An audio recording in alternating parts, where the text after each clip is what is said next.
Então tá, vou falar de novo. Aqui nós estamos falando da BRAP Mato Grosso do Sul, né? Sejam todos muito bem-vindos, os que estão aqui conosco e os que vão nos ver depois pelo YouTube, né?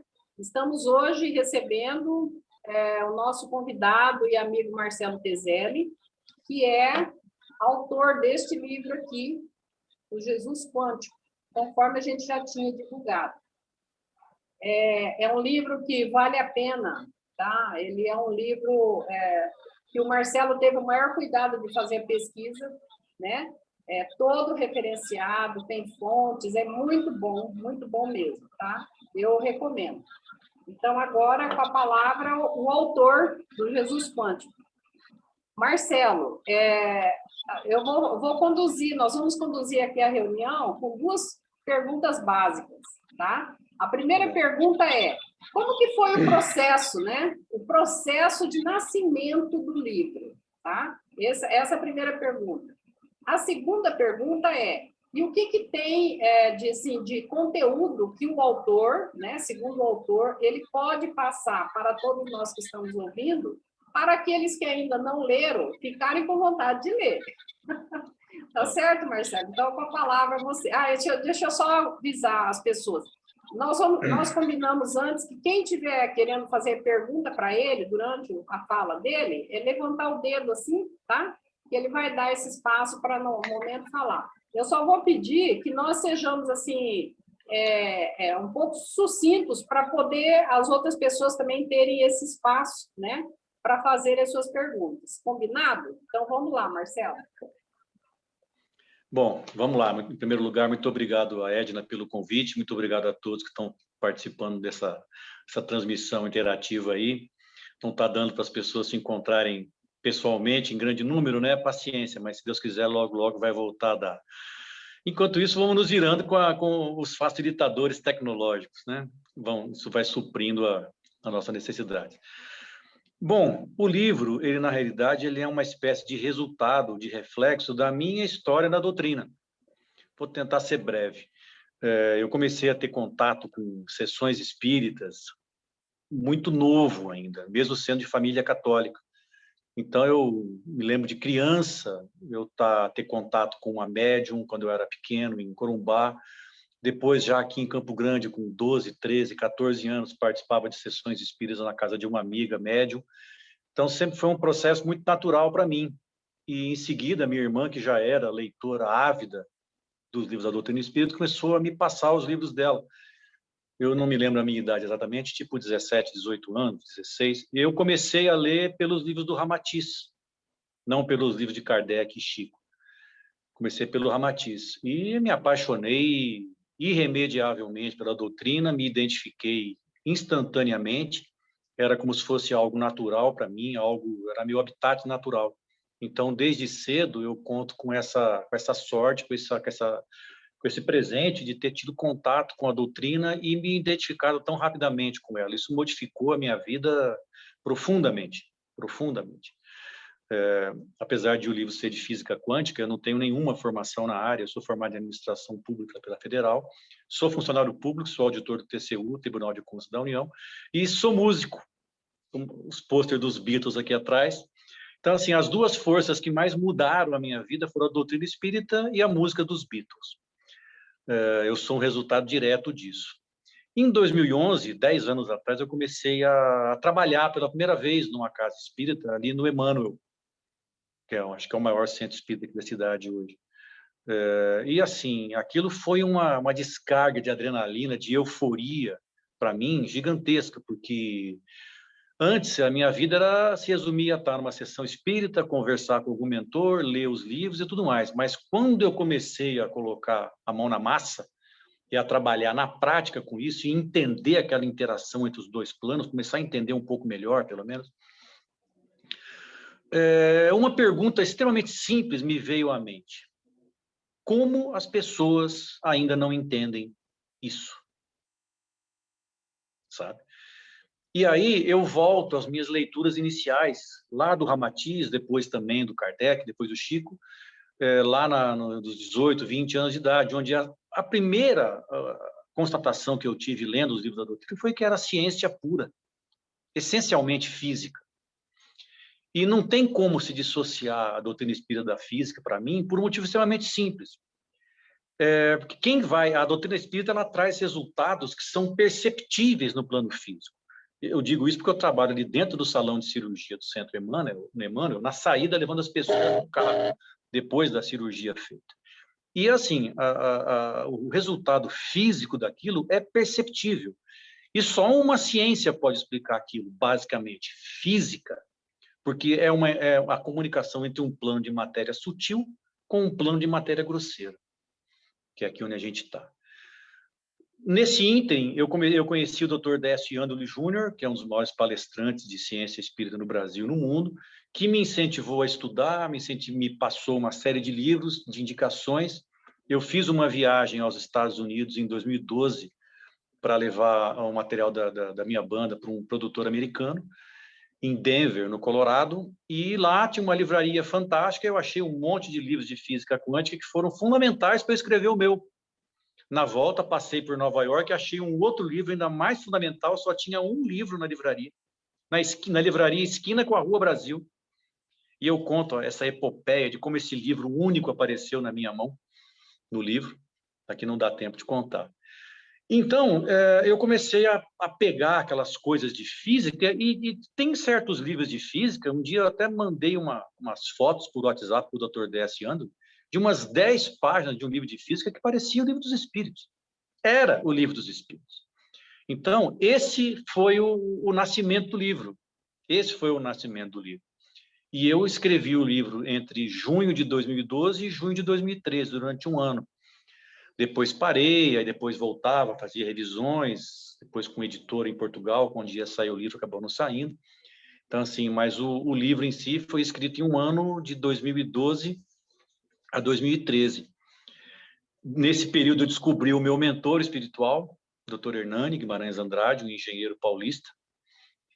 E houve histórias, assim, emocionantes que me levaram às lágrimas quando eu cheguei na editora. O editor era amigo do Dr. Hernani, nem sabia que o Dr. Hernani era o verdadeiro autor do meu livro, não eu. E do nada ele começou a falar: olha, fui muito amigo do Dr. Hernani, eu vi um livro, comentei. Ele falou: pois é, e ele me disse assim uma vez: Divaldinho, quando eu desencarnar, eu não vou conseguir parar de escrever, vou precisar achar alguém para escrever para mim. Aí eu estendi a mão para o Divaldinho e falei: ó, esse alguém sou eu. E desatei a chorar. E aí o livro nasceu. Essa é a história do livro. E você fez a segunda pergunta já, né? Junto. O que o livro traz?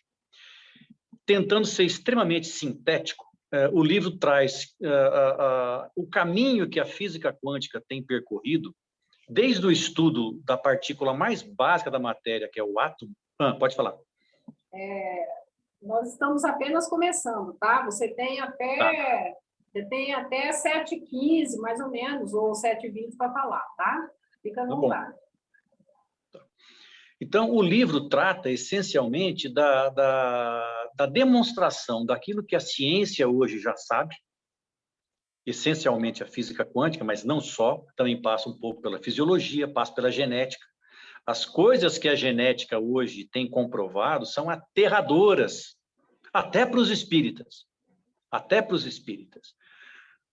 E sempre vou comparando. Eu cito assim, ó, o cientista tal, da universidade tal, nesse assunto falou isso, isso e isso, mas isso já estava na doutrina, no livro tal, página tal, e transcrevo embaixo. Em algumas situações, são as mesmas palavras, literalmente. Tem uma citação sobre a variação da densidade da matéria, que o André Luiz cita, salvo engano, em Evolução em Dois Mundos, 1938. E eu tenho o livro de um médico que o Dr. Décio me passou, onde ele fala, nos anos 90, na virada para os anos 2000, as mesmíssimas palavras, na mesma ordem, do mesmo jeito, parece plágio. Então, assim, só para dar uma ilustração, mas o caminho que a física quântica tem percorrido é basicamente o seguinte: a física quântica, por mais que ela seja hoje utilizada como um referencial para se compreender todos os aspectos espirituais da vida, ela começou estudando a matéria básica, o átomo. do átomo, do estudo do átomo, aquele conceito grego inicial de que o átomo era uma partículazinha sólida, microscópica, como se fosse um grão de areia, no menor tamanho possível, aquilo veio se desenvolvendo ao passo em que eles foram encontrando mais partículas que faziam parte do átomo. Primeiro foi o elétron, aí descobriram que o átomo era um gigantesco espaço vazio, com um núcleozinho microscopicamente microscópico, cheio de espaço vazio em volta, com elétrons. Aí depois foram descobrindo que nesse núcleo tinha mais duas partículas, os prótons e os nêutrons, e entre eles mais espaço vazio.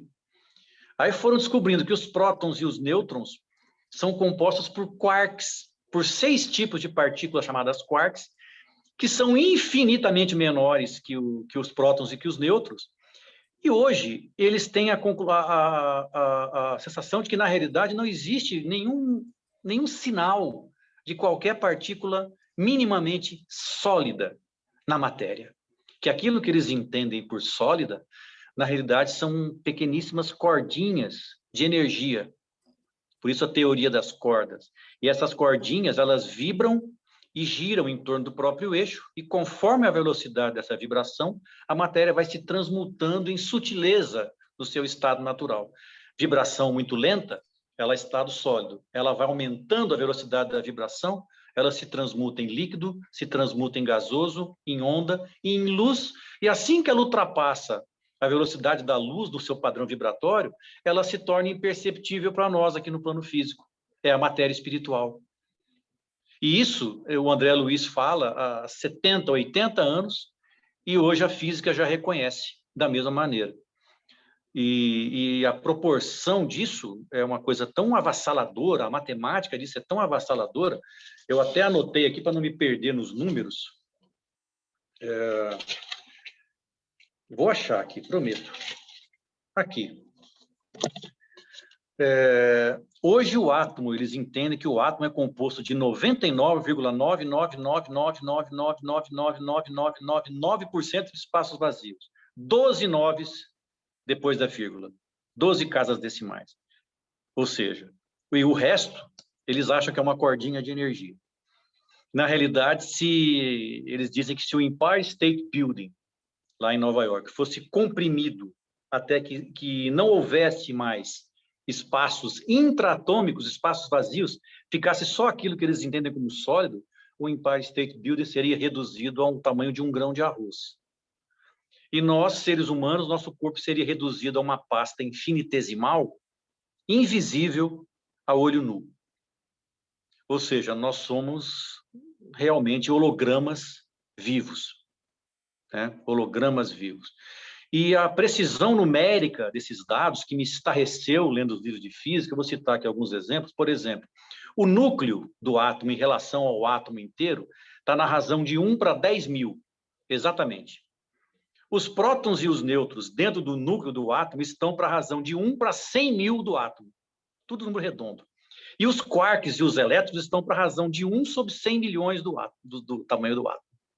Sempre em escala redonda, em escala proporcional, precisa. Esses quarks têm carga elétrica fracionada em 2/3 e 1/3 para que a carga total do átomo seja representada por um número inteiro. A mesma coisa com os bósons, que são os carregadores de energia, os spins deles, que giram em torno de si mesmos, são representados por números inteiros. E para a gente ter uma noção de proporção, eles dizem que se o átomo tivesse 3 quilômetros de largura, 3 quilômetros de largura, o núcleo seria do tamanho de um limão, de 3 centímetros, levando essa escala em consideração. E o resto é espaço vazio. E que se o átomo fosse do tamanho do sistema solar, essas cordinhas vibratórias de energia seriam do tamanho de uma árvore. Ou seja, como o objetivo do livro é sempre trazer o conhecimento físico comparado com o da doutrina espírita, mas, ao mesmo tempo, nos trazer efeitos para o dia a dia, prático, para que a gente melhore como gente, quando eu comecei a entender esses números, eu fiquei chocado e 2 perguntas básicas me vieram à cabeça. A primeira, como, depois de tanta precisão numérica, alguém pode ainda dizer que não há um planejamento por trás disso? Como alguém pode ainda achar que não há uma inteligência superior por trás disso, que tudo isso é obra do acaso. E outra, gente, a mais aterradora para mim, pelo menos. A gente está apegado a quê? A uma ilusão holográfica. Então, assim, a fragilidade da vida material se tornou tão escancarada para mim que eu confesso que eu tenho momentos de confusão, porque tenho que aprender a equilibrar isso. Mas esses dados são aterradores para mim, revelando uma inteligência de um grau que eu não consigo nem imaginar, mas de forma clara está se manifestando. E, ao mesmo tempo, a questão do apego a algo extremamente ilusório, que é a coisa da manifestação espírito-material. A gente está aqui num plano fenomênico, como diz a Seite Noé, da minha mãe, e a gente está achando que a verdade é essa, que tudo se resume a isso, pelo menos. Então, esses dados, para mim, mostram que é exatamente o contrário.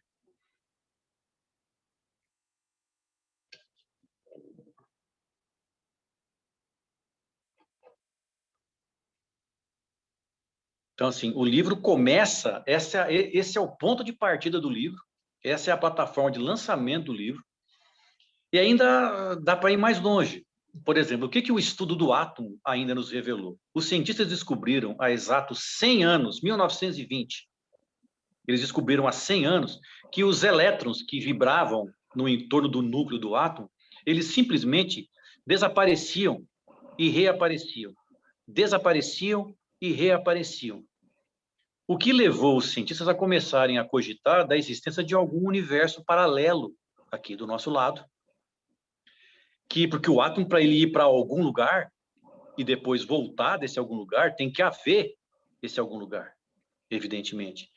E aí começou a ciência a pesquisar os universos paralelos. Isso há 100 anos, e ninguém falou para a gente. Aí, um pouquinho antes de eu começar a escrever o livro, eu estou assistindo o Discovery Channel, num programa chamado... O livro é O Jesus Quântico. Eu assisti um programa do Discovery Channel chamado Grandes Mistérios do Universo. Há universos paralelos? E os caras foram entrevistar um bando de físicos americanos, alguns caras assim meio bem marqueteiros, sabe? E no final entrevistaram um sujeito que fechou com chave de ouro. O cara centrado, sossegado, perguntaram para ele o que ele achava da opinião dos colegas deles, que diziam que lá nos confins do universo, perto de um buraco negro qualquer, havia um universo paralelo, onde nós estaríamos vivendo vidas paralelas às nossas, com outra identidade. Para mim, soou como uma aberração. Esse sujeito, chamado Paul Steinhardt, disse o seguinte: eu concordo e discordo.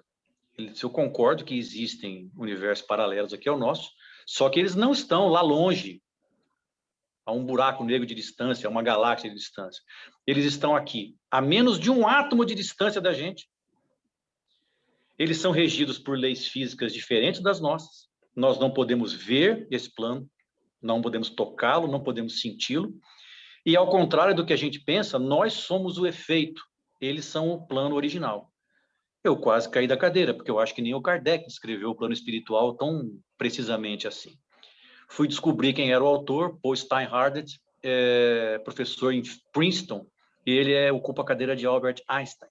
Ele é o segundo cara na história a quem outorgar a cadeira do Einstein. Foi esse livro que eu achei em Nova York, era o único livro da livraria, na esquina da Rua Brasil, como eu vou contar no livro. E o livro é devastador, devastador. É um livro espírita, escrito por 2 físicos. Mas uma observação que tem nesse livro é especialíssima. E aí, para aqueles que militam em centro espírita, eu vi a Maria, que trabalha comigo lá no Emmanuel, a gente trabalha no salão de cirurgia.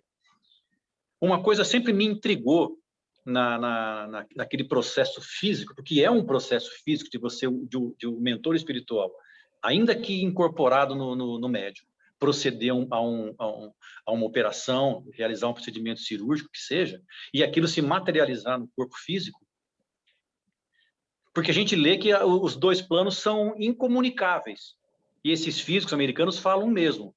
a luz, a matéria e a energia, nos dois planos respectivos, estão confinados, como moscas em papel pega-moscas, essa é a imagem que eles usam. Mas uma única força perpassa esses planos, a lei da gravidade.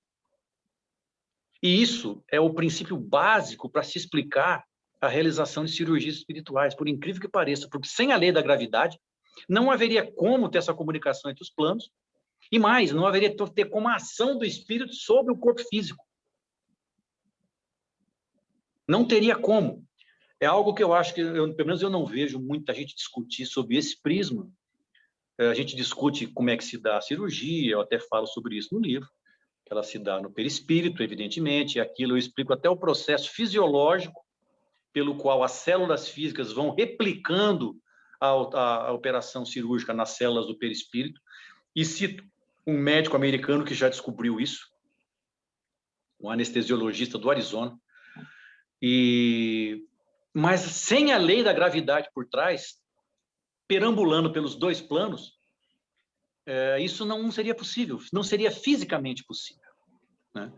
E a lei da gravidade ainda tem nos trouxe um presente maior, porque hoje os cientistas que estão, e não são um nem dois, advogando a tese de que há um universo paralelo aqui ao nosso. Inclusive, cientistas do MIT e da NASA alegando que, olha, nesses planos aqui do lado pode ter vida inteligente, por que não só aqui?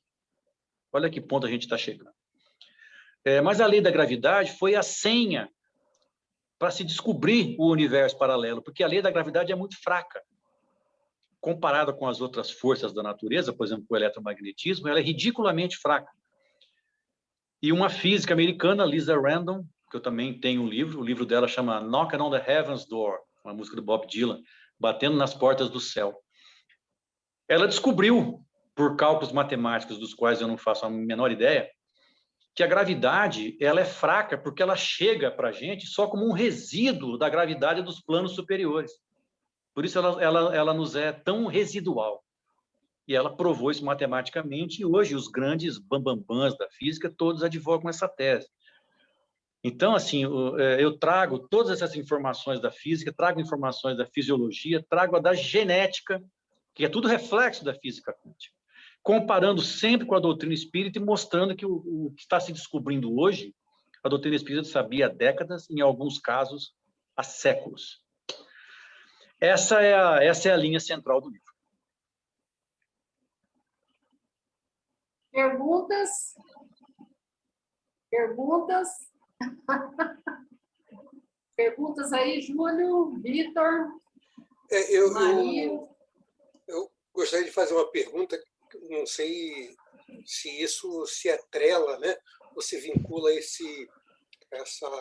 a ideia, né, da física quântica, mas com relação a essa questão relacionada com matéria escura e energia escura, que foi aventada em determinado momento e que 5% desse ambiente onde nós estamos, falando em universo, 5% se refere à energia escura e 95% da matéria escura. E, por conta disso, daí a ação, né, vinculada entre a energia e essa matéria daria origem a essa profusão, né, de planetas e astros, né? E essa matéria escura não se consegue identificar, e essa energia também ela não tem parâmetros de medição, mas isso assim perpassa por uma ideia, uma teoria. Até que ponto isso daí chega a uma realidade ou se transforma, né, dentro de um processo que aí envolve a energia quântica, de conexão, de ação, de atuação sobre essas coisas todas. Tem alguma coisa a ver sobre isso? Não? Olha, eu acho que tem tudo a ver. Eu falo bastante sobre matéria e energia escura no livro, por uma combinação de fatores. Em primeiro lugar, nesse livro do Paul Steinhardt, chama Endless Universe, recomendo, Universo Sem Fim. Eles dizem que na realidade, esses números estão mudando um pouco. Hoje, qual os números que eu tenho, que eu peguei? Que na realidade é em torno de 23%, 24% de matéria escura em torno de 73% de energia escura, e eu já falo sobre a diferença entre ambas, e aí mais alguns materiais não luminosos, e 0,4% é a matéria grosseira que a gente consegue enxergar. Eles dizem que se o campo de visão total daquilo que existe fosse da largura dos Estados Unidos, de costa a costa, o que a gente consegue ver aqui encarnado é só da largura da ilha de Manhattan. 0,4%. Onde isso tem a ver com a doutrina espírita e com a física quântica? Em alguns aspectos. A matéria escura, por que ela é chamada de matéria escura? Ela é matéria porque ela tem peso gravitacional, ela afunda o tecido do espaço-tempo onde ela está. E, ao mesmo tempo, ela não reflete luz, por isso você não consegue ver. E a energia escura é o contrário. A energia escura, a matéria escura, o efeito dela é gravitacional, ela pesa. A energia escura é antigravitacional, ela expande. A energia escura que, na realidade, é a causadora da expansão do universo. E os físicos hoje argumentam que a matéria escura e a energia escura, não sei se as duas ou se só a matéria escura, é a fonte da matéria grosseira bruta nossa. E aí a gente vai pegar o Livro dos Espíritos, 1857, tem lá as mesmíssimas afirmações, que há uma matéria extremamente sutil, que nós não conseguimos perceber pelos nossos equipamentos, mas que vamos perceber um dia, e que ela é a geradora da matéria densa que nós conhecemos. Ou seja, 100 e tantos anos antes da física já ter descoberto isso, Kardec já estava codificando, falando sobre o assunto. E aí a gente pega André Luiz falando sobre isso depois, no Evolução em Dois Mundos, aí ele esmerilha, porque ele esmiuça esse processo a fundo. Ele mostra até como se dá a transformação da matéria escura, que na realidade é a matéria espiritual. É a matéria espiritual. Como se dá a transformação da matéria escura espiritual em matéria física. Diz que pela ação das potestades espirituais, dos grandes mentores espirituais, eles vão adensando, eles vão comprimindo os átomos de matéria escura, reduzindo esses espaços internos que eu falei no começo. Isso vai tornando a matéria mais densa, mais bruta, mais perceptível para os nossos sentidos. E para causar estarrecimento, tem um físico americano, que eu acho até já desencarnou, o Dr. Murray Gell-Mann. Ele foi prêmio Nobel de Física pelo trabalho dele nos aceleradores de partículas em Stanford, na Califórnia, em 69. Qual é a conclusão a que esse prêmio Nobel chegou? Que não há como formar matéria aqui no plano físico. Há necessidade de dois fatores. Um agente estruturador lidando com matéria não convencional. Quer dizer, um agente estruturador que daria forma aos átomos, mas numa realidade física distinta da nossa. O que ele chamou de frameworkers, os criadores de estrutura.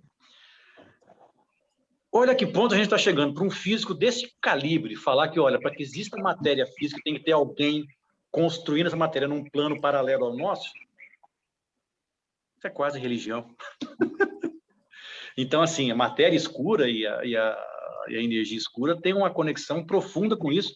E aí eu te confesso que eu não sei, nem sei se a física hoje sabe, se a matéria escura e a energia escura são o campo de Higgs, do bóson de Higgs. Sabe? Eu não sei se são, eu acho até que é esse território, mas a coisa é tão vasta que eu não me permito arriscar. Eu até assim, arriscaria dizer que essa é a fronteira, fronteira entre final. um e outro. Entre um e outro. Eu acho isso também. Eu acho isso também. Ô Marcelo. Oi. Por que o Jesus quântico?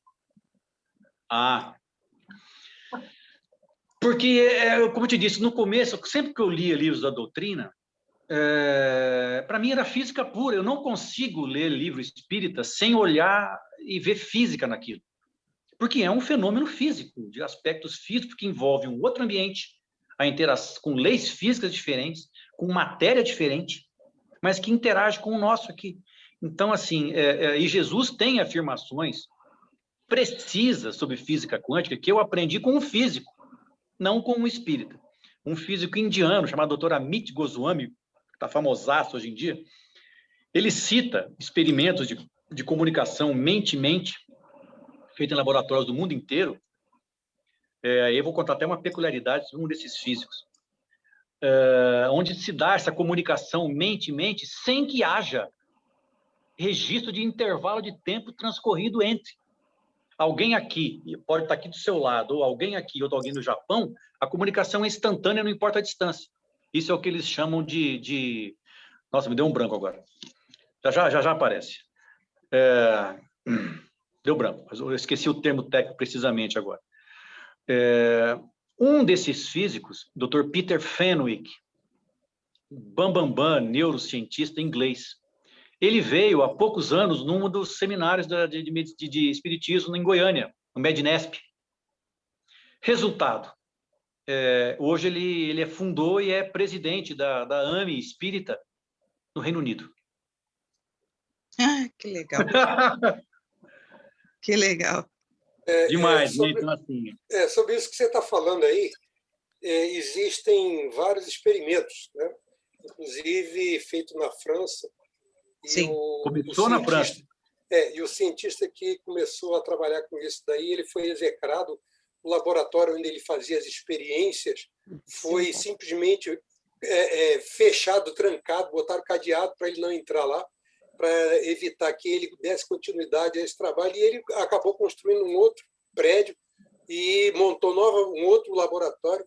E ele fazia experiências em relação a essa comunicabilidade, né, que você se referiu, isolando, né, elementos em comportamento, em ambientes diferentes, e o comportamento de uma pessoa num determinado local, fechado, isolado. É a não localidade. É a não localidade, exatamente. Esqueci do termo. E isso, porque isso aí é a teoria do Heisenberg, né? Então, a ação, o comportamento dessa pessoa nesse determinado ambiente fechado, lacrado, isolado, ele se repetia exatamente numa outra pessoa que estava num outro lugar, também, né, mas nas mesmas situações e condições. Então, como é que isso se dava, poderia se dar, se não existia nenhum tipo de comunicação entre eles, né? Você sabe o nome, Júlio? Hein? Sabe o nome desse físico francês? Eu só lembro que o nome... Como? Alain Aspect. Exatamente, Alain. E quando foi isso? Quando foi essa pesquisa? 1982. Deve ter uns 20 anos, mais ou menos. Não, 1982. 40 anos faz ano que 82, isso. Então, 82. essa relação ela começou a ser avaliada sob o aspecto do tratamento, né, espiritual à distância, por irradiação, os efeitos que são consequência, né, dessa reunião, dessa mentalização, dessa energia que é produzida nessas situações e que afetam, interferem na pessoa que está recebendo o tratamento. Com certeza. E assim, e tudo isso que aconteceu com ele, fechando o laboratório, tudo mais, tem a ver com a oração, com a leitura inicial do Vitor, né? Isso. Né? Perfeitamente cabível. Só que tem uma peculiaridade maravilhosa nesse experimento, que o Dr. Amit Goswami me ensinou, eu aprendi lendo o livro dele, que para que haja essa comunicação de uma mente à outra, não importando a distância, por isso a não localidade quântica, sem que haja registro de tempo, esse registro tem que ser feito numa velocidade superior à velocidade da luz. Isso. Primeira questão. Segunda, e se é uma velocidade acima da velocidade da luz, não pode ser aqui no nosso plano físico, porque no nosso plano físico, o limite de velocidade máxima é a velocidade da luz. Então, para que seja numa velocidade acima da luz, tem que ser num outro plano. O Dr. Amit chama de reino de interdependente de comunicação. Plano espiritual, né? E isso explica também todo o fenômeno mediúnico de incorporação, de obsessão. Essa é a porta inicial para a compreensão física, sempre, por isso que eu digo, sempre é física, desses fenômenos. Então, olha que coisa maravilhosa, né? Uhum. Eu sou também um entusiasta dessas coisas ligadas à física, né? Somos dois.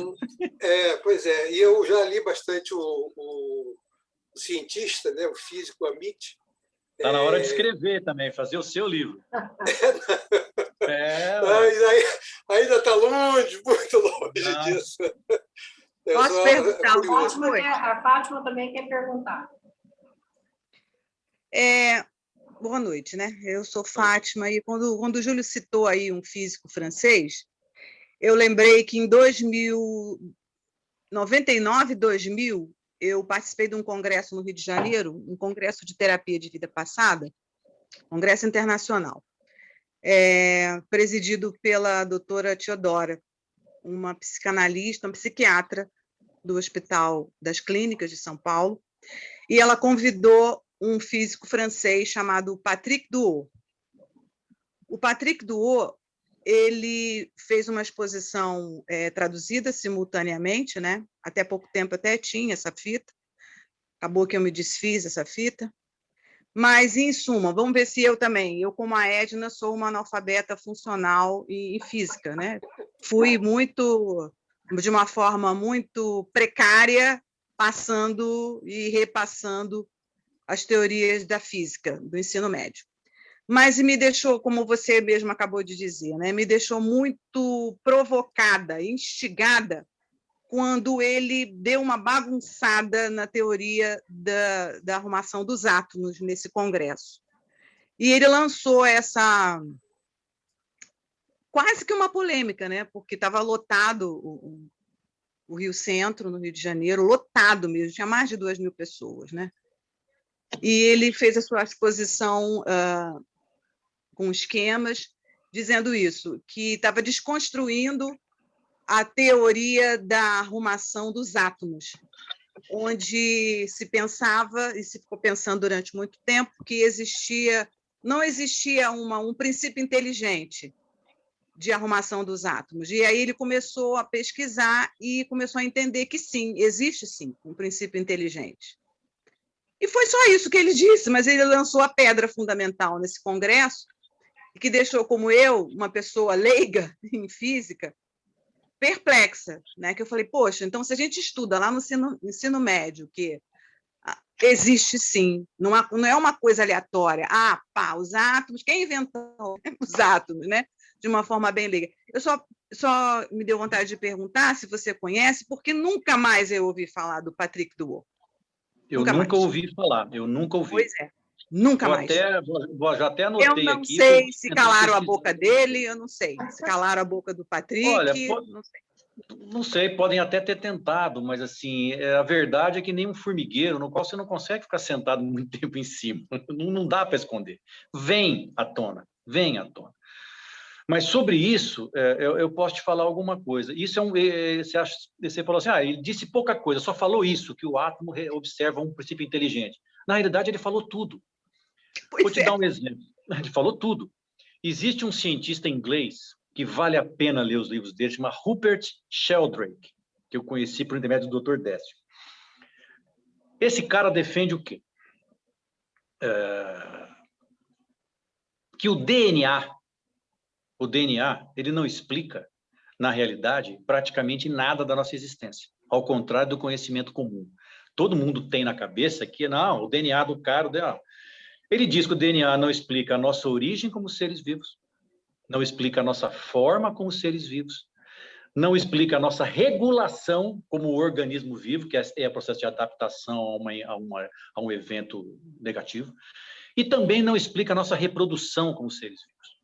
Que, na realidade, o átomo obedece o corpo físico de qualquer criatura nesse mundo obedece ao que ele chama de um corpo de eletromagnetismo, anterior ao corpo físico, que ele chama de corpo morfogenético, que nós conhecemos muito bem na doutrina espírita pelo nome de perispírito. Igualzinho. Estão conseguindo até tirar foto já disso. E qual é o princípio inteligente que organiza essa matéria, que organiza o átomo, que organiza o grupo de átomos? É o perispírito. Então, o Patrick Duo matou a charada. E é uma coisa que a física está ajudando a entender, porque existem 4 forças conhecidas no universo. Lei da gravidade, a energia eletromagnética, a força nuclear forte e a força nuclear fraca. Essas 2 últimas estão lá dentro do miolinho do átomo. Então, a gente não tem tanto contato com ela. É mais para os caras que querem fazer experimentos específicos. As outras duas com as quais nós lidamos no dia a dia são a lei da gravidade e a energia eletromagnética. Dessas 4 forças, só existe uma delas que é capaz de aglutinar a matéria física e mantê-la sob um conjunto, que é a energia eletromagnética. Se não existisse energia eletromagnética, não haveria como os átomos se manterem juntos, nem como o átomo se manter estruturado individualmente. E não é à toa que o perispírito é feito de energia eletromagnética. O Rupert Sheldrake fala a mesma coisa, olha, para organizar essa matéria, a física já nos provou que tem que ter um corpo de energia eletromagnética anterior a isso. Então, eu entendo que esse físico que você mencionou quer fazer menção a esse raciocínio.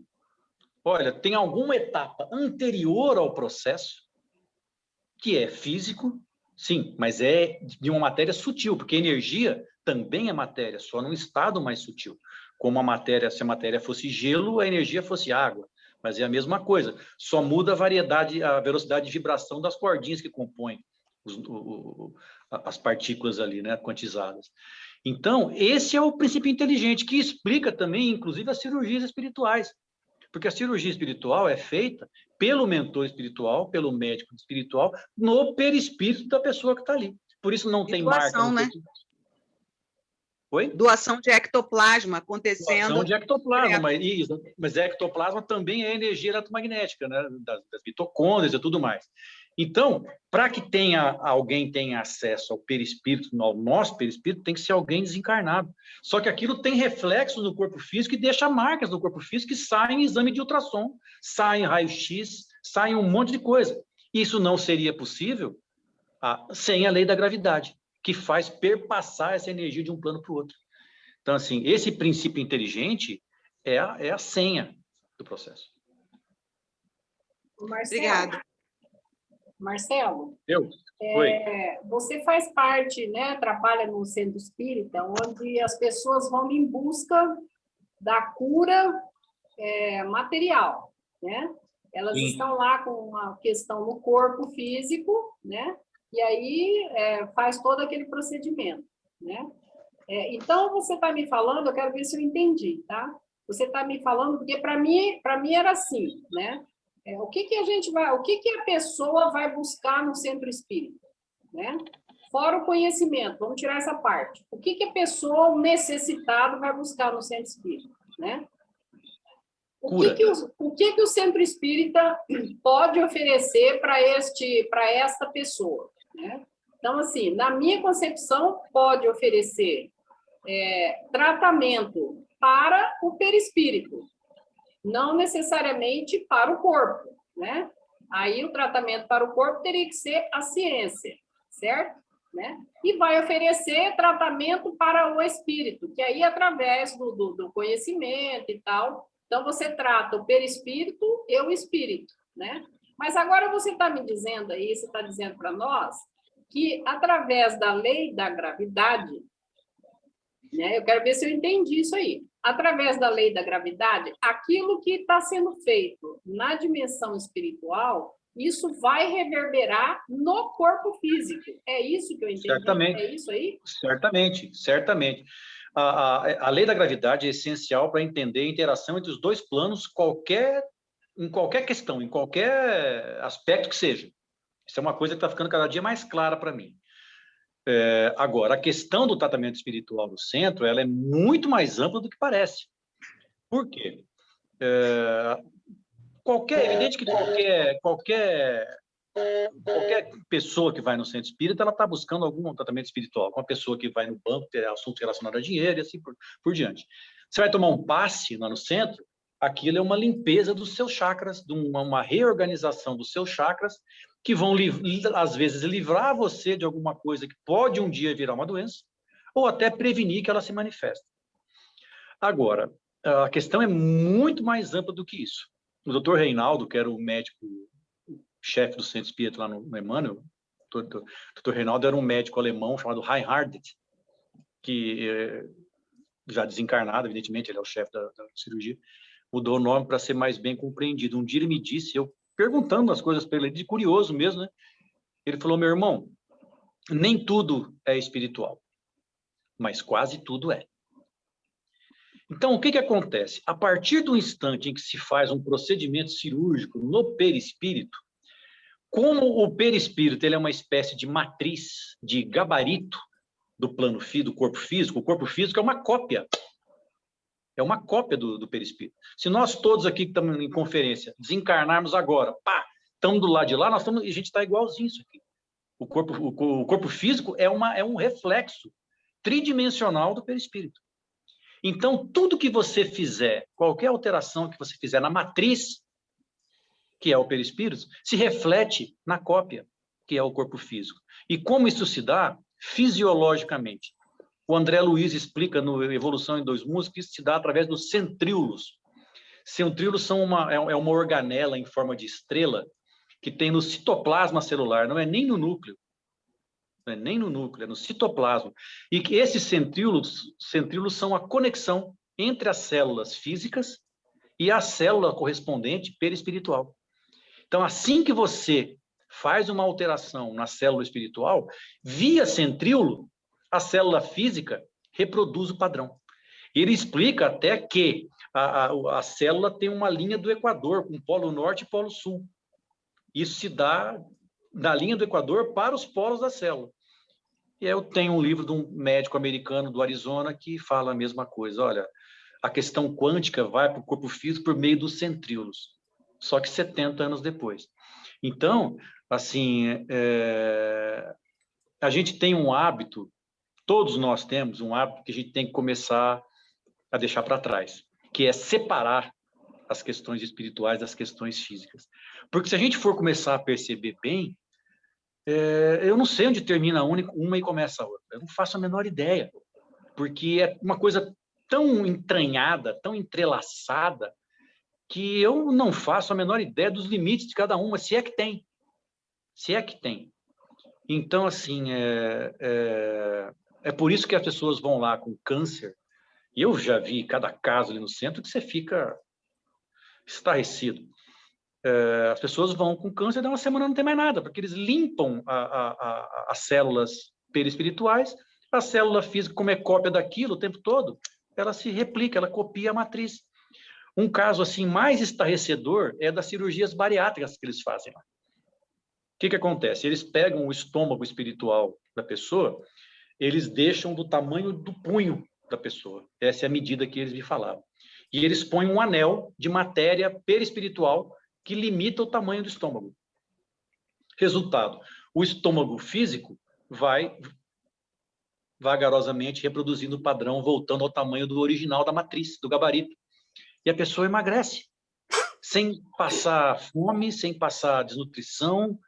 Então, assim, e aí um amigo meu, espírita, fez essa cirurgia, não aguentou, comeu um hambúrguer, foi parar na Santa Casa, tiraram um raio-x e entraram em pânico. Olha, tem um anel aqui, tem uma argola aqui na sua barriga. O que é isso aqui? Você não tem cicatriz?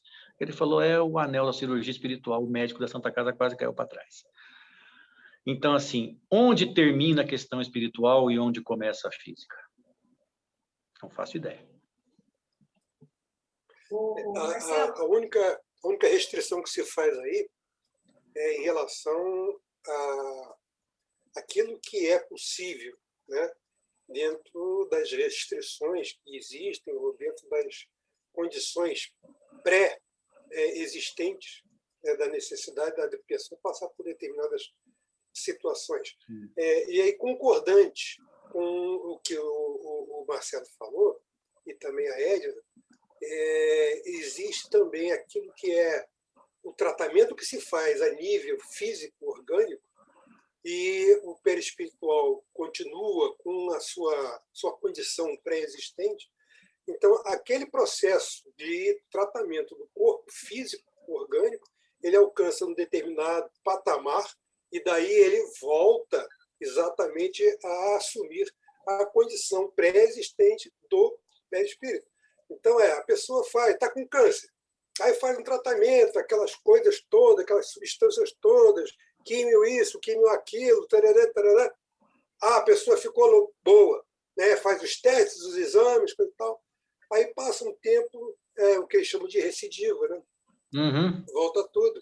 Então, isso por quê? Porque o perispírito não foi mexido. O padrão continua igual. Exatamente. Aquela situação pré-existente está lá ainda. Então, ele replica de volta aquela problemática do câncer, da tumoração, e a pessoa passa mal outra vez, volta tudo outra vez. Diferentemente de, foi uma condição que foi durante essa encarnação, por algum momento, alguma situação extraordinária, a pessoa adquiriu um câncer, né? Mas o perispírito está assim, mais ou menos mexido. Então, faz-se a cirurgia no perispírito e ela conserta aquele problema que existia no físico também. E a pessoa fica boa, não tem mais nada, passa o resto da vida muito bem, obrigado. Com certeza. Marcelo, a gente pode pensar aqui, então, o método de cura que tem nas passagens, né, das passagens de Jesus, né, seria, então, com essa matriz, né? E aí também eu lembrei aqui, claro, ali estava o médium, estava o espírito, estava tudo junto com uma pessoa só, né? Diferente de nós, né? Mas, assim, aí, quando tem aquela passagem que diz... Quem entende muito bem das passagens aqui bíblicas é o Vitor. O Vitor tem estudo nessa área. Vê se eu estou falando besteira, tá, Vitor? Tem aquelas passagens que Cristo diz, vós sois deuses. Nesse sentido. Então, assim, nós temos, sim, a capacidade de associação das duas dimensões, poder aplicar aí uma cura, né, como Jesus fazia. É isso? Não só a cura alheia, como principalmente a autocura. Eu estou sendo forçado por circunstâncias a ter que aprender o que eu escrevi no livro. Então, assim, é sempre muito fácil a teoria. Mas onde se dá o aprendizado de fato? Quando a gente consegue transportar aquilo que a gente entendeu como conceito para o plano prático. Então, assim, esse é um mote do livro. Olha, os conhecimentos são esses aqui, e de que forma a gente traduz isso no dia a dia? Eu estou sendo forçado e estou, de alguma forma, acho que estou aprendendo a desenvolver esse estado mental que nos propicia a cura de desequilíbrios, porque todo desequilíbrio que se manifesta sob forma de doença, sob forma de qualquer coisa, não necessariamente doença, desequilíbrios que a gente tem físicos, são reflexos dos nossos desequilíbrios espirituais, mentais. Então, assim, coisas para as quais eu não dava muita atenção até 6 meses atrás. Na teoria, eu sei, eu escrevi no livro, se me pedir para falar amanhã, eu falava 1 hora sobre o assunto tal. Mas e quando eu tenho que aplicar isso à minha vida pessoal? Eu consigo fazer? Então, esse poder de autorregeneração, esse poder de autocura, que Jesus ensinou, e outros tantos também ensinaram, a física já descobriu. Eles chamam de transdução química, que é pela alteração do seu estado mental, do seu estado emocional. Isso modifica as substâncias químicas que a sua mente libera para o teu organismo e modifica o seu código genético. Isso modifica o seu código genético. Até que ponto a gente consegue fazer isso, eu não sei. Talvez quanto mais a gente aprender e evoluir, daqui a 3, 4 encarnações, estaremos fazendo muito mais. Eu acho que é esse o sentido da frase de Jesus, vós sois deuses. Vocês podem criar. E se cria no corpo físico via DNA. Então, assim, e o DNA é uma outra fonte de conhecimento hoje que está, assim... Tem um médico lá em... Aliás, ele não é médico, acho que ele é bacteriologista, biólogo, não lembro. Kevin Egan, do MIT, em Boston. Esse cara fez um experimento chamado reprogramação epigenética, que é a reprogramação do funcionamento do seu código genético. Então, ele pegou um ratinho lá, o Mickey Mouse, pegou a ratinha, a Minnie Mouse, clonou o Mickey Mouse no óvulo da ratinha e saiu o Mickey Mouse Jr. com o mesmo código de DNA. Só que o Mickey Mouse Jr. é uma outra criatura. que acontece? O código do DNA é igual. Só que aqueles genes, no ratinho júnior, funcionam de outra maneira. O pai pode ter propensão a uma doença, o filho não, com o mesmo código genético. Um pode ter uma propensão a qualquer coisa. Isso eles classificaram como etiquetas epigenéticas, os imprinted. E eu falo bastante sobre isso no livro, porque é uma coisa aterradora. Eles descobriram que, por mais que você passe o código genético igual para alguma outra criatura, não é a mesma criatura. O que, na realidade, é uma coisa até simplória de se perceber, porque nós já conhecemos isso no dia a dia há décadas, há séculos, são os gêmeos univitelinos. A gente só não sabia que eles eram clones genéticos. Hoje já se sabe. Então, você pega 2 irmãos gêmeos univitelinos, 2 caras, por exemplo, eles têm código genético igual, e eu conheço alguns casos, eles têm o mesmo DNA, mas eles são pessoas completamente diferentes, com talentos diferentes, com fraquezas diferentes, com virtudes diferentes. Nem fisicamente eles são estritamente iguais. Nem. E outra, para surpresa de muita gente, os gêmeos univitelinos, mesmo tendo o mesmo código genético, não têm a mesma impressão digital. Sabiam disso? Não tem nem a mesma impressão digital, ou seja, a nossa impressão digital, como tudo, o nosso corpo é só um equipamento que a gente usa. Quando o mentor chama o médium de aparelho, ele não está errando muito, não. Então, o nosso corpo é um equipamento de uso aqui nesse plano físico. Só que conforme o espírito que toma conta dele, ele muda. O corpo é só um meio de interação com o ambiente. E lá nos Estados Unidos tem uma pesquisa que ainda está em estágios iniciais, tem até um cara no Brasil que está trabalhando nisso, no Paraná, salvo engano, que os caras têm o código genético, têm a impressão digital de todo mundo. E eles notaram que a impressão digital nunca se repete, salvo em uma única exceção. Em pessoas que nasceram algum tempo depois do que a pessoa que tinha mesmo a impressão digital já tinha morrido. Reincarnation. Outra, esse código genético, esse código epigenético que esse biologista americano fez, prova que, por mais que aquele ratinho receba um código genético idêntico ao do pai, ele funciona diferente. Por quê? Porque tem um princípio inteligente, e aí a resposta da Fátima, um princípio inteligente que exerce uma influência sobre ele de uma outra forma, de uma forma única, de uma forma individual. A mesma coisa nos gêmeos univitelinos. Então, na realidade, essa reprogramação epigenética talvez seja a primeira prova da reencarnação, a primeira prova científica da reencarnação. Mas, evidentemente, os caras não vão aceitar isso, mas também é só uma questão de data, não tem jeito, não tem como. Marcelo, então, para você... Oi. Não, pode falar, não, termine. Não, isso aí. Você estava falando da questão da gente, de uma reprogramação mental, né? Não sei se a palavra seria essa, né? Né? Uma reprogramação para a autocura, né? Reprogramação para a autocura. Então, assim, eu lembrei agora, vou puxar a sardinha para o Jung, né? Nós somos estudiosos do Jung, gostamos dele. Quem não? Ele diz o seguinte, a nossa estrutura psíquica, ela é toda energia, ela é toda energia. Então, assim, faz todo sentido quando você diz, né, que nós temos sim capacidade, sabendo, tendo esses conceitos, sabendo o que uma energia pode fazer de positivo e negativo, né? E a gente tem isso com a gente. E aí você contando lá no início, que se reduzir o corpo, vira uma pasta, né? O corpo físico vira uma pasta. Físico. Né? Tudo é energia, incluindo a nossa estrutura psíquica, né? Sendo assim, nós temos sim a capacidade, conforme Cristo falava, vós sois Deus, a gente tem plena capacidade da autocura, né? Tendo esses conhecimentos. Mais quântico do que isso. Exatamente, mais quântico. Por isso, um dos motivos para o Jesus quântico é isso. Tem mais no livro, não vou dar spoiler. Tem bem mais. Então, tem bem mais.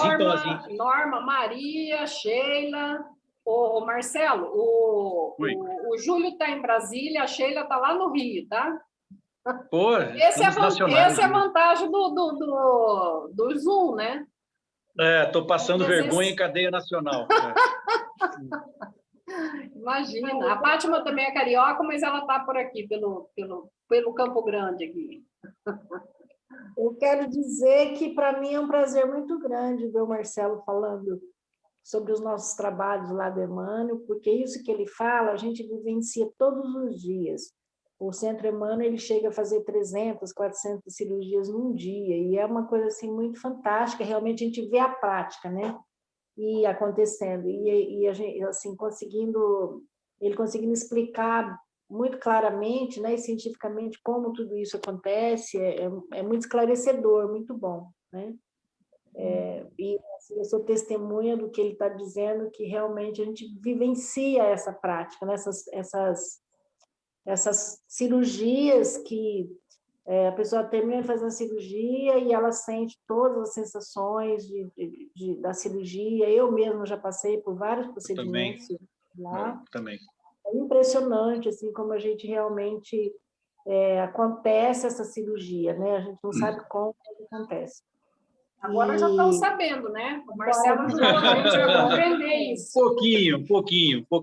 Isso é só o raciocíniozinho básico. Deve ter muito mais coisa. Cada dia aprende, realmente vai reforçando esse conhecimento de que tudo começa com a alma, com o espírito, né?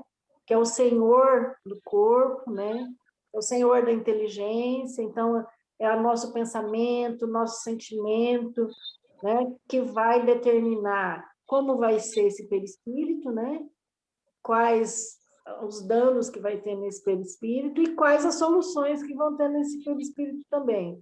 Então, assim, a gente pode observar também algumas situações assim, a pessoa, ela tem uma doença, né, que a gente imagina que é causada por aquilo que ela sente e ela pensa, que o espírito sente e pensa, causa essa doença vem para o perispírito, que é a matriz, né, como ele está bem explicando. Aí essa matriz depois vai constituir o corpo. Quando é feita a cirurgia nesse perispírito, que ajeita essa matriz, né, e que, consequentemente, vai ajeitar o que está ruim no corpo, às vezes acontece a recidiva, que é a minha mente e o meu sentimento não mudaram. Eu só recebi a cirurgia. Aí, com o tempo, eu continuo pensando de forma desequilibrada, tá? Existe uma tendência desse problema voltar, né? Então, como o Kardec esclarece bastante essa necessidade da gente fazer não só essa cura, né, do perispírito, mas também essa reprogramação pela reforma íntima, né, que a gente chama de reforma íntima, ou seja, eu preciso evoluir, né, também, não é só ir lá receber a cirurgia, receber aquele benefício, mas se eu não fizer nada, se eu continuar com aqueles pensamentos que são... porque, assim, se a matriz é o perispírito, o pensamento é a origem de tudo, né? O pensamento e o sentimento. A gente, na psicologia, vê isso também, os efeitos de tudo para, né? Como que tudo que a pessoa sente e pensa está influenciando em todo o organismo dela, né? Passar para o Vitor agora, o Vitor... Me parece que isso daí só um pouquinho, é o próprio Vitor, princípio epigenético, né? O Vitor levantou a mão aqui, vamos esperar ver o que ele vai falar. Não, aquela passagem em que João Batista faz lá o batismo, né? E o clássico é que está escrito arrependei-vos, mas hoje já os estudos modernos de linguística mostram que a palavra que ele utilizava lá era mudem a sua mente, mudem a sua maneira de pensar. Essa que era o verdadeiro batismo, é esse. Essa mudança na maneira. Porque jogar uma aguinha na cabeça por si só vai molhar, né?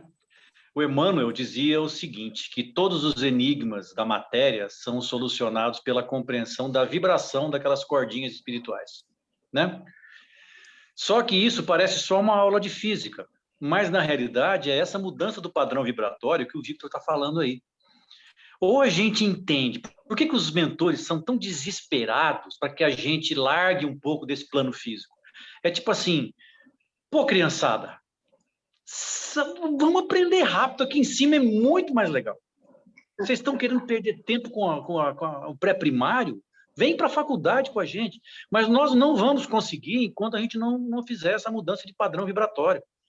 Eu estava dizendo que eu estou sendo forçado a aprender a fazer isso na prática, e não é um processo simples.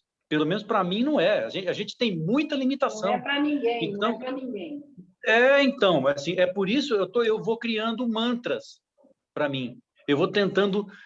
a gente é uma criatura de hábitos, né? O ser humano é uma criatura de hábitos. Então, eu vou tentando criar mantras para mim, extremamente simples, que eu repito o tempo todo, e não apenas a palavra, Pai nosso, está no céu, santificado. Não. Eu faço a repetição do mandamento, do comando que eu quero que o meu corpo, minha mente, meu perispírito recebam. Eu estou tentando fazer uma coisa extremamente simples. Eu falo para mim mesmo, eu sou harmonia, eu sou perfeição, sou luz, sou paz, sou amor. Em algum momento de tanto repetir, de tanto praticar, de tanto teimar, em algum momento eu vou aprender. Eu vou ter que aprender, porque se eu não aprender, eu sou um idiota, mas eu tenho que aprender. Sabe? Então, eu tento fazer esses comandos muito simples, mas que eu acho que são a célula máter do processo todo, sabe? Então, Marcelo, você está falando agora sobre aprendizado, né? Nossa mentora, a Jona de Ângeles, fala isso, mas a pedagogia também fala isso, né? Um dos aprendizados que a gente faz é por repetição. Então, aí, a vantagem dos mantras, né? É uma forma de aprendizado. Tem outras formas, mas essa é uma forma de aprendizado. Jona de Ângeles fala isso e a pedagogia também. Então, o que você está fazendo... Outra forma de aprendizado... É certinho, né? A outra forma de aprendizado é o trauma. Ou não, né? A repetição é menos dolorosa. Porque assim, tem pessoas que, mesmo no trauma, ela não aprende, tá? Sim, por isso que outra a situação forma muito importante de aprendizado é aquela aprendizagem vicária, tá? Que é o que é isso? É aquela que onde você ouve, tá? Você não entende nada daquilo, mas você ouve, né? E vê que aquilo está dando certo para o outro, tá? Então, é chamada aprendizagem vicária, né? Então, é um outro tipo de aprendizagem. Tem várias outras, mas a gente não vai ficar aqui conceituando agora o tipo de aprendizagem, né? Eu lembrei... O que importa é aprender. Importante é aprender. Eu lembrei que quando a Maria estava falando aqui também, que quando a gente não muda o padrão, né? A gente está sujeito a retornar aquele tipo de doença ou não ficar legal. Não, aí volta o pior dos mundos, que é a repetição do trauma. Também. Eu lembrei aprenda a lidar com aquilo. Eu lembrei daquela passagem de Jesus, onde eu não lembro bem as palavras, mas onde ele curou 10 leprosos daquele tempo, né? Se falar agora esse nome, parece que vai ficar feio ali, mas tudo bem. Lá na Bíblia está assim, né? Vamos falar como está lá. E um leproso reconheceu, teve gratidão pela cura, né? E os outros, não tiveram. Então, assim, Jesus, a vida dele toda, né, foi de exemplos, né? Tanto é que ele não escreveu nada, escreveram o ensinamento dele, ele não escreveu. Mas, assim, foi de exemplos. Então, ele passou por esse exemplo para mostrar. Inclusive, para quem trabalha, no caso, no Centro Espírita, onde vocês trabalham, né?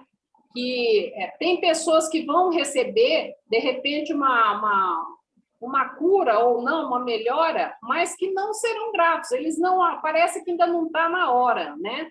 Da pessoa reconhecer internamente, psiquicamente, de que ele está tendo uma grande oportunidade espiritual de mudar padrão, né? Então, quem nunca passou por isso, que atire a primeira pedra. Eu já passei. Fui aprendendo na base da pancada, até que alguma coisa eu assimilei, mas estamos todos no mesmo barco nesse sentido, né? É verdade. Vitor quer falar. É interessante que o único que voltou para agradecer Jesus foi um leproso samaritano. Os outros 9 eram judeus. Não agradeceram a Jesus. Explica um pouco aí para nós, Vitor. Não, porque os judeus, eles não gostavam dos samaritanos, né? Tá certo? Apesar de serem assim... Era uma casta menor. Não, é porque eles tinham casado com os fenícios, eles se misturaram. Então, os judeus, naquele purismo deles, né? Eles rejeitavam os samaritanos. E interessante que, ao longo do Evangelho, Jesus, que era judeu, sempre deu essas alfinetadas. Então, a famosa parábola do bom samaritano, né? Sim. A mulher samaritana. Então, Jesus, pelo exemplo, ele já procurava mostrar que estava acima, porque os samaritanos também adoravam o mesmo Deus que os judeus. O preconceito era dos judeus, não era dos samaritanos. Então, Jesus, que era judeu, né, punha o dedinho na ferida toda vez que ele tinha uma oportunidade. Então, a famosa parábola do bom samaritano. E esses 10, e eu falei isso porque isso passa meio desapercebido. Mas pode voltar lá. Dos 10 leprosos que ele curou, o único que voltou e demonstrou gratidão para ele foi o samaritano. Os outros eram judeus.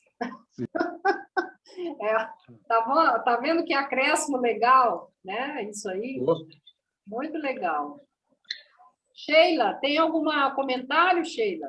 O que você está achando aí? Eu gosto muito, né, da questão da física quântica, e quando ela se une, eu cada vez mais estou aprendendo, né? Quando você pega isso e joga no espiritismo, porque Jung também já viu isso lá atrás também, né? Só que ele foi assim, achei que ele foi um pouco tímido, poderia ter trazido muito mais coisa para ele trazer naquele tempo. Vou dizer que ele foi tímido. Então, eu acho muito legal, e eu acho que isso aí vem tirar, lógico, muitas dúvidas que a gente tem, mas vem acrescentar bastante também naquilo que você acha que é verdade, acha que pode ser. Tudo isso que a gente vem estudando, eu achei muito legal esse fato né, do Marcelo comentar dessa cirurgia espiritual, né, a cirurgia do perispírito. Nossa, eu nunca imaginei isso. Nunca me passou assim pela cabeça, com tudo isso que a gente estuda, e você descobre e você fala, cara, é verdade, é possível, né? Sim. Cara, não é? Até te recomendo um livro que eu tenho, está emprestado por um amigo, chama As Cirurgias Espirituais, procura no Google. É de quem que é? Não lembro o autor. Tá, vou ver. Cirurgias Espirituais, um livro de capa meio branca, assim, que é uma paulada. Porque eu vou te dar um dado. Um amigo meu vai num centro espírita aqui em Campo Grande, não sei se você está aqui em Campo Grande ou não. Não, tá no Ele fala, então, eu vou num centro ali, no Santo Amaro, bairro lá, uma casa pequena, assim, tal. Aí um dia eu comentei com um mentor lá, mas, nossa, uma casa pequena, assim, vocês prestam tanto serviço, né? O mentor disse que falou pelo seguinte, olha, o edifício espiritual aqui tem 8 andares. Ele ficou quieto. Comecei a pensar o quê? Falei, bom, o cara vai num centro que é praticamente uma casa. E o edifício espiritual tem 8 andares. Qual será o tamanho do complexo espiritual que está em torno do Emmanuel, que tem cerca de 700, 800 médiums que trabalham lá e atende às terças-feiras em torno de 2.000 pessoas? A gente não tem noção, né? A gente não tem noção. E outra, a gente não tem noção. Eu cito no livro uma passagem de um livro do Chico Xavier, onde ele tem uma pessoa que está sendo tratada com um equipamento materializado de nosso lar para curar o câncer. Essa história é fabulosa. Isso que a outra pessoa, o cara olhou assim, viu, segurando o aparelho, aí no outro dia voltou, foi procurar, o aparelho não estava lá. E o Chico, né, chamou o cara e falou, você está procurando aquele aparelho, né? Falou, eu tô, cadê? Quero ver a questão dele. Aquele é um aparelho, foi materializado, veio direto do nosso lar, explicou o que era, o cara ficou boquiaberto. Então, assim, lá eu tenho fotos do salão de cirurgia do Centro Emmanuel, são, assim, 32 ou 36 cabines de cirurgia, 18, acho que 36, 18 um lado, 18 o outro, cada cabine com 2, 3 enfermeiras físicas, pessoas, né, encarnadas, em torno de 200 médiuns trabalham ali às sextas-feiras no salão de cirurgia. Então, imagina o aparato espiritual que serve de anteparo a esse trabalho. Cara, eu vou dizer uma coisa para vocês. Às vezes é sexta-feira o dia de cirurgia. Às vezes chega na sexta-feira, você está acabado do trabalho da semana, esgotado, estresse. Às vezes você fala assim, pô, hoje eu não vou. Mas aí você vai, né? E a hora que você começa a trabalhar lá, o quanto de energia é uma coisa tão gigantesca. A Maria Menezes trabalha lá dentro, ela sabe como é que é. A energia daquele lugar é tão gigantesca que a hora que você sai 2, 3 horas depois, parece assim, seu tanque estava na reserva de gasolina quando você entrou, a hora que você saiu, está com o tanque cheio. Né? É inacreditável. É inacreditável. Eu espero que daqui a uns 80, 100 anos, esse seja o SUS. Realmente espero. Realmente espero. Sim. Daqui a 100 anos, 80, isso vai ter que ser o SUS. Você sabe que um dos objetivos do meu livro é uma coisa um tanto... São 2 objetivos. Primeiro, a pessoa tem que entrar de um jeito e tem que sair de outro. Não pode ser um livro que o cara lê por ler e deixa passar. Como eu disse, eu além de auditor do TCU, eu sou músico. O dia em que eu ouvi um disco dos Beatles pela primeira vez, eu nunca mais fui a mesma pessoa. Então, megalomanias à parte, o livro tem que ter um poder parecido com isso. Tem que ter esse poder de mexer com as pessoas. Os livros da doutrina espírita fizeram isso comigo. Eles me mudaram como ser humano, como uma pessoa melhor, me mudaram para muito melhor. E a chave antes e a chave depois, não tinha como mais ser a mesma coisa. A mesma coisa na música com relação aos Beatles. Esse é um dos objetivos do livro, e vou dar alguns exemplos. Um amigo tocava comigo, católico, leu o livro espírita. Um amigo me comentou que, olha, uma comunista, materialista, ateia, profunda, leu o livro e entortou a cabeça dela. Conheço uma outra pessoa que é evangélica, leu o livro, adorou, virou espírita. Usa o meu livro para dar palestra na igreja evangélica. Então, isso prova que os mentores espirituais estavam certos, que a doutrina espírita não é uma religião nova, ela é o conteúdo de todas. Né? E um outro objetivo do meu livro é acabar com a fila do Emmanuel. 99% das pessoas que vão lá vão porque estão sofrendo. E nós sofremos por quê? Por ignorância, por atraso. Então, o Chico dizia uma coisa, que a maior caridade que se pode fazer com a doutrina espírita é espalhá-la, divulgá-la. Então, por quê? É esse tipo de benefício.